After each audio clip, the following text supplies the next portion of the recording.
It is important to respect the fundamental human rights of the people and not suppress freedom, struggle in the name of fight against terrorism. सच कड़वा होता है।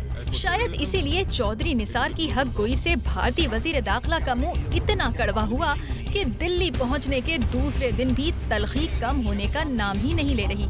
भारत के ऐवान बाला राज्यसभा में पाकिस्तान यात्रा की report पेश करते हुए राजनाथ ने दुहाई दी कि भारत के तमाम वज़ीर आज़म ने पाकिस्तान से ताल्लुकात बेहतर करने की कोशिश की, लेकिन ये पड़ोसी राम होकर ही नहीं देता। राजनाथ को पाकिस्तानी वजीर आज़म मियां नवाज शरीफ का मुजफ्फर वानी को शहीद कहना और उसकी शहादत पर अफसोस का इजहार करना भी नागवार गुजरा। कॉन्फ्रेंस में शिरकत के लिए आने वाले भारतीय वजीर दाखिला सार्क कॉन्फ्रेंस की रिवायात से भी लाइल्म निकले। उन्होंने पाकिस्तान पर भारतीय ज़राए अबलाग को कॉन्फ्रेंस तक रसाई न देने का इल्जाम लगाया।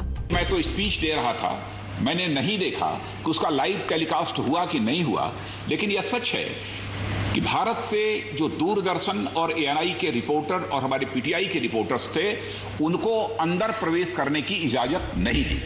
इसके बरक्स भारतीय वजारत खारजा ने वजाहत की कि मेहमान वज़रा की तकारीर नश्र करना सार्क की रिवायत ही नहीं है। भारत के सरकारी खबररसां इदारे ने वजारत खारजा के हवाले से बताया कि सार्क इजलासों का उसूल है कि मेजबान मुल्क की इस्तकबालिया तकरीर मीडिया के सामने पेश की जाती है और बकिया कार्रवाई बंद कमरे में होती है, जहाँ मसाइल पर आज़ादी के साथ तबादला ख्याल किया जा सकता है।